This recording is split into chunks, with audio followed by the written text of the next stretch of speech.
তাহলে আমরা শুরু করছি ক্লাস 10 সে, তাই তো? আমরা প্রেজেন্ট টেন্সের তিনটে ভাগ অলরেডি শিখে গেছি। Present indefinite, present continuous, present perfect. আজ যে ক্লাসটা হবে সেটা হলো প্রেজেন্ট পারফেক্ট কন্টিনিউয়াস টেন্স। কি টেন্স হবে? Present perfect continuous. লিখে ফেলো।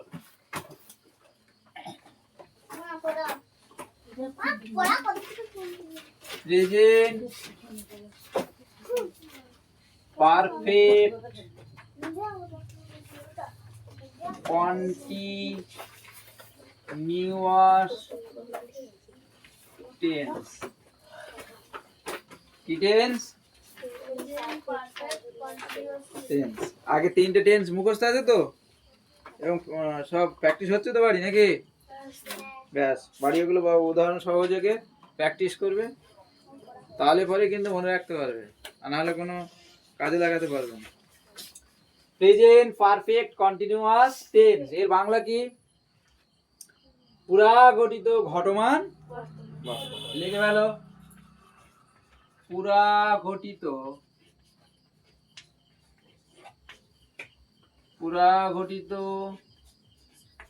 ঘটমান বর্তমান। পুরা গঠিত ঘটমান বর্তমান টেন্সটা। তাহলে এবার আমরা কাকে বলবো? এই প্রেজেন্ট পারফেক্ট কন্টিনিউয়াস টেন্স কাকে বলে সেটা জানতে হবে তো নাকি? জানতে হবে। তাহলে ওয়েট করে কি লাভ আছে, জেনে নি। আচ্ছা, প্রথমে বলে দিই যে দেখো এখানে একটা কথা দেওয়া আছে, পারফেক্ট দেওয়া আছে, আবার কন্টিনিউয়াস দেওয়া আছে। আমরা জানি কন্টিনিউয়াস মানেটা কি? কোনো কাজ চলছে, রানিং অবস্থা থাকলে তখন সেটা হয় কন্টিনিউয়াস টেন্স, তাই তো? তাই তো নাকি? তাহলে প্রেজেন্ট পারফেক্ট কন্টিনিউয়াস টেন্স কাকে বলবো? বর্তমান কালে। আগে ভালো করে শুনে নাও। বর্তমান কালে কোনো কাজ বা ঘটনা কিছুকাল ধরে বা কিছুকাল যাবত চলছে বা ঘটছে, এরূপ বোঝালে ভার্বের প্রেজেন্ট পারফেক্ট কন্টিনিউয়াস টেন্স হয়। কারণ টেন্স সবসময় ভার্বের হয়, টেন্স সবসময় ভার্বের হয়, তাই তো? আরে জোরে বলো, সাউন্ডটা তো আসুক, আমার কান পর্যন্ত আসুক। তাহলে প্রেজেন্ট পারফেক্ট টেন্স কাকে বলবো? লিখে ফেলো। দেখো সংজ্ঞা, এবার চলে যা। বর্তমান কালে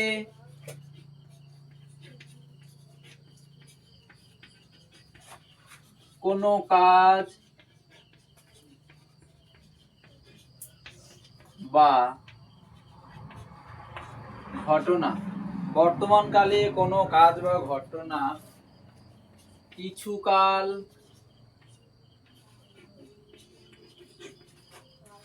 ধরে বা কিছুকাল যাবত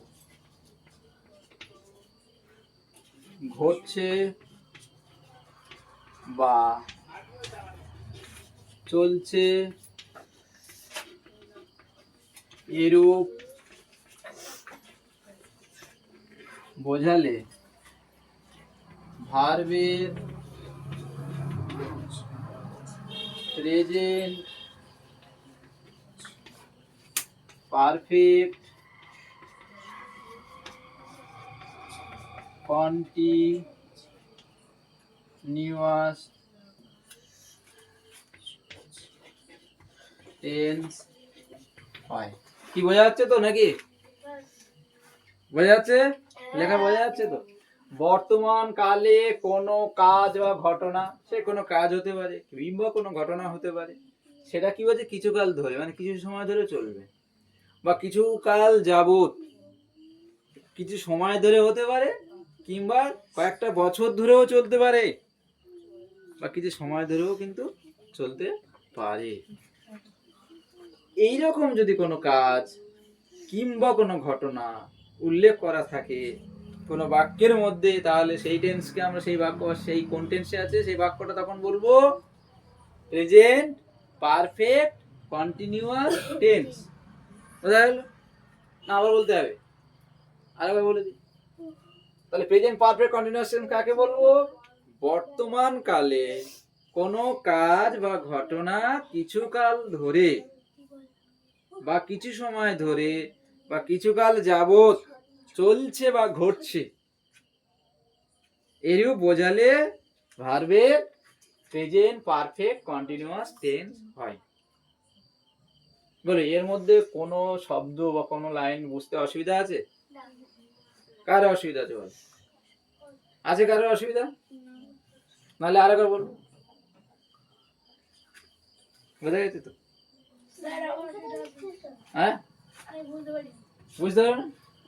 বর্তমান কাল কাকে বলে জানো তো? ব্যাস, এই তো, তাহলে তো বুঝেই গেছে। এবার এই তো কাজটা বলছে কি কিছু সময় ধরে চলবে। যেমন আমি 2 দিন ধরে জ্বরে ভুগেছি, তার জ্বরটা 2-3 দিন ধরে, এই যে জ্বরটা হয়েছে 2-3 দিন ধরে কাজটা চলেছে। তাহলে এই যে আমি 2 দিন ধরে জ্বরে ভুগেছি, এটা কোন টেন্সে? তাহলে প্রেজেন্ট পারফেক্ট কন্টিনিউয়াস। আর শুধু পারফেক্ট হলে তো এইমাত্র শেষে কিন্তু ফল এক্ষুনি আছে, এটা তো সেটা না, তাই না? বা আমি এই স্কুলে অত সাল থেকে পড়ছি, সেই 2011 সাল থেকে এখন পড়ছি। তাহলে এই যে লম্বা একটা পিরিয়ড বা সময় যদি এরকম বোঝায়, অনেক দিন ধরে আমি স্কুলে পড়ছি। আমি ত্রিদিবনগর জনকল্যাণ হাই স্কুলে 5 বছর ধরে পড়াশোনা করছি। এই যে পিরিয়ডটা চলছে, কাজ এখনো তো তোমার পড়া চলছে, কন্টিনিউয়াস চলছে না? ব্রেক হয়ে গেছে না শেষ হয়ে গেছে? তা তো না, শেষ তো হয়নি, কাজটা চলছে তো। এইরকম বোঝালে প্রেজেন্ট পারফেক্ট কন্টিনিউয়াস টেন্স হবে। বোঝা গেছে? কিছুটা বোঝা গেছে, পুরোটা না হলে কিছুটা বোঝা যায়। এবার উদাহরণ যখন দেবো তখন দেখবে আরো ক্লিয়ার হয়ে যাবে। এবার আমরা চলে যাবো কিসে? তাহলে কাকে বলে বুঝলাম। এবার বাক্যটা কি করে আমরা গঠন করবো বা তৈরি করবো সেটা দিয়ে। তাহলে সেটা কি হবে? গঠন রীতি। ঠিক আছে, ভালো, গঠন রীতি। কিভাবে বাক্যটা গঠন করবো? গঠন রীতি বা স্ট্রাকচার। প্রথমে কি হবে? প্রথমে হবে সাবজেক্ট। প্রথমে কি হবে? সাবজেক্ট। তারপরে কি হবে?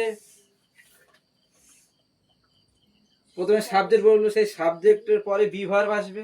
কি হবে? হ্যাভ বিন অথবা বা হ্যাজ বিন। এর মধ্যে একটা বসবে, দুটো তো আর বসে না একটা বাক্যে। একটা বাক্যে কি দুটো বসবে? হয় হ্যাভ বিন অথবা হ্যাজ বিন।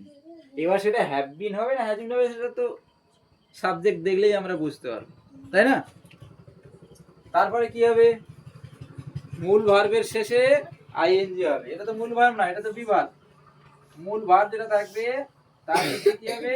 আইএনজি যোগ হবে। এই যে প্লাস মানে আইএনজি যোগ হবে। মূল ভার্ব প্লাস আইএনজি, মূল ভার্বের সাথে কি হবে? প্লাস মানে যোগ, আইএনজি যুক্ত করতে হবে। তারপরে কি হবে? অবজেক্ট। তারপর কি হবে? অবজেক্ট। তারপর বাক্যে আদার্স যে অংশগুলো আছে, অন্যান্য অংশ, আদার্স। আদার্স মানে বাক্যে যে আর পার্ট গুলো থাকবে সেগুলো ওখানে অ্যাড করে দিতে হবে বা যোগ করে দিতে হবে। বোঝা গেল? এবার এখানে একটা জিনিস মনে রাখতে হবে, উপরটা মুছে দিই না, তা লিখতে পারছি না।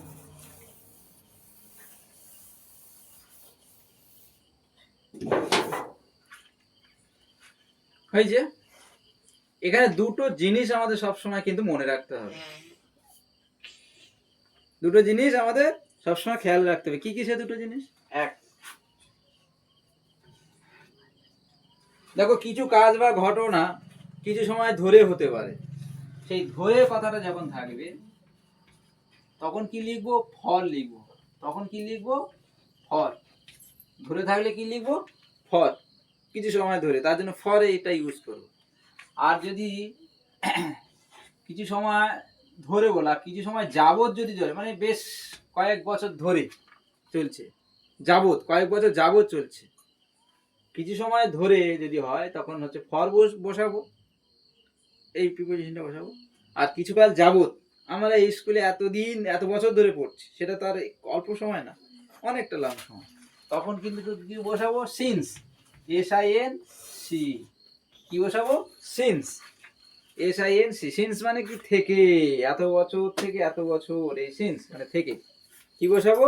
সিন্স বসাবো, যাবত হলে। এটাকে কি বোঝায়? এটাকে বলা হয় পিরিয়ড অফ টাইম।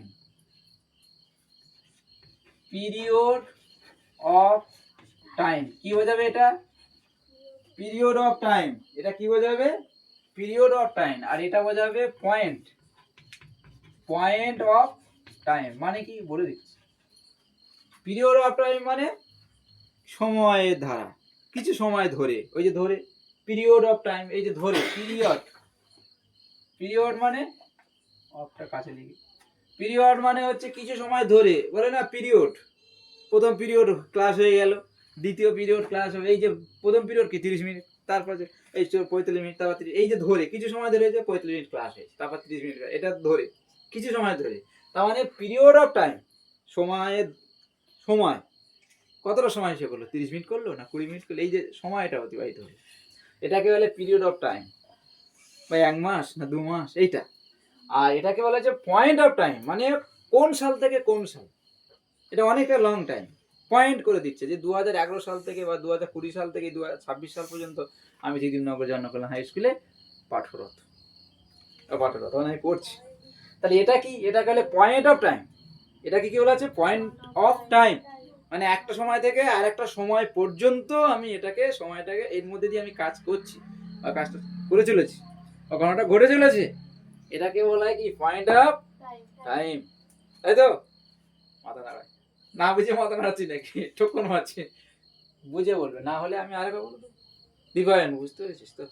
হ্যাঁ, একটা অল্প সময় ধরে কাজটা হচ্ছে পিরিয়ড অফ টাইম, আর একটা বলছে কি এই এত সাল থেকে এত সাল, লম্বা পিরিয়ড কন্টিনিউয়াসলি সেই কাজটা চলছে, সেটা বলে পয়েন্ট অফ টাইম, আর এটা বলে পিরিয়ড অফ টাইম। বোঝা গেল? একটা হলো ধরে আর একটা হলো যা। এবার একটা বাক্য লেখা যাক যে আমরা এই স্কুলে, বা আমি ত্রিদিবনগর জন্মকল্যাণ হাই স্কুলে, বা আমি ত্রিদিবনগর নালিকে, আমি এই স্কুলে 3 বছর ধরে পড়ছি, ধরে এটা হলো, বা অমুক সাল থেকে পড়ছি, যদি হয়। দেখতে আমার টাইমের ঠিক নেই তো, 8টায় চলে যাচ্ছে মানে। তাহলে এটা আমরা ধরো একটা উদাহরণ দিই। 8:30 মতো বাজবে, তাই তো? হ্যাঁ 8:30 দিকে আসি নাকি? হ্যাঁ, একা একা কি বলতো, বাড়ির পাশে ঘরের মধ্যে একা একা তো ছাড়ছি না।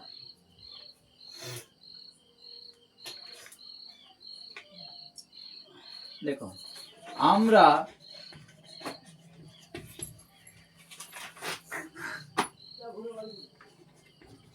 এই স্কুলে, আমরা এই স্কুলে 2020 সাল থেকে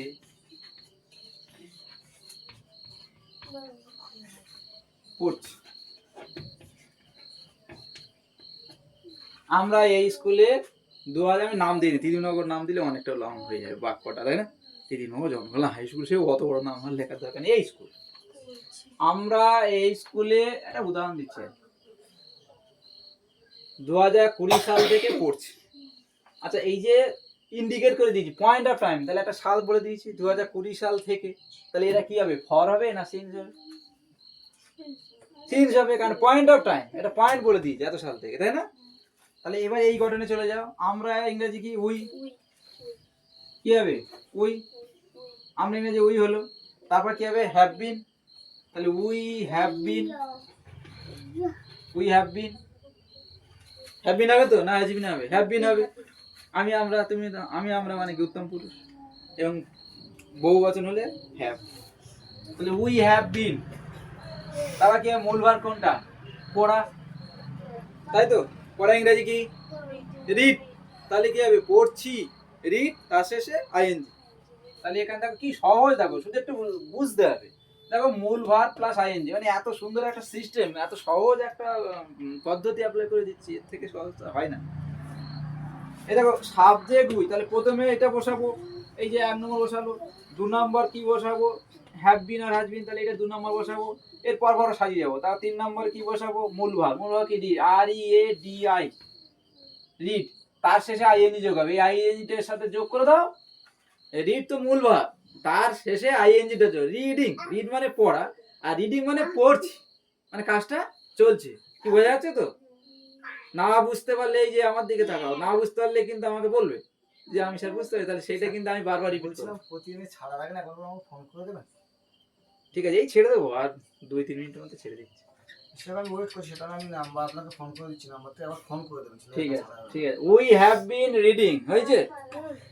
এবারে কোনটা বসাবো, এবার কোনটা বসাবো, অবজেক্টটা বসাবো। তো এখানে অবজেক্ট কোনটা, স্কুলে, তাই তো? তাহলে we have been reading in the school, object বলে নেই এখানে, এই বাক্যের বাক্যাংশ ইন দিস। আচ্ছা এখানে একটা জিনিস বসাতে হবে, এই যে ফর কথাটা আনতে হবে।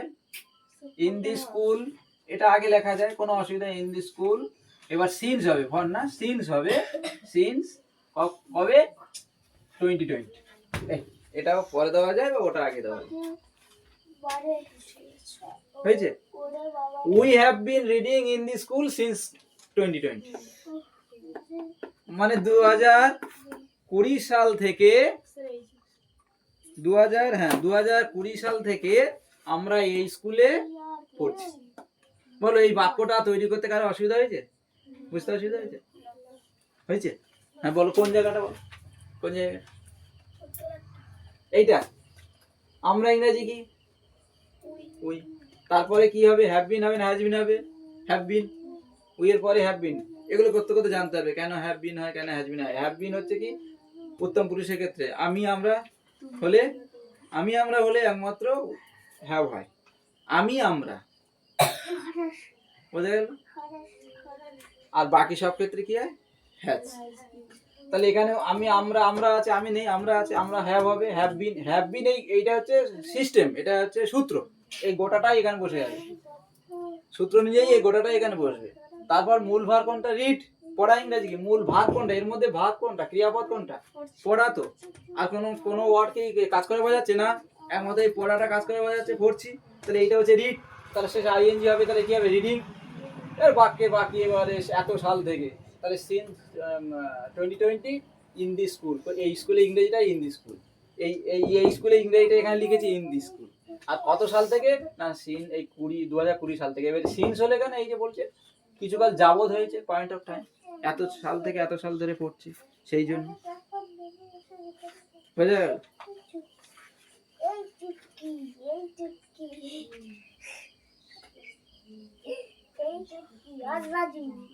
বোঝা গেছে? তাহলে এই হলো। আর ফর দিয়ে আর একটা উদাহরণ দেখো, ফর দিয়ে যদি একটা উদাহরণ দিই,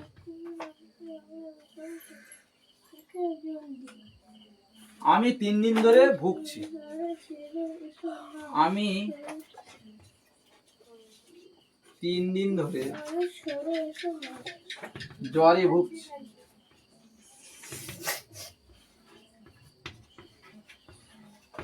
কি হবে, আই, তাহলে হ্যাভ বিন হবে, আই হ্যাভ বিন হবে, আই এখানে আই এর পর হ্যাভ বিন হবে, আই হ্যাভ বিন।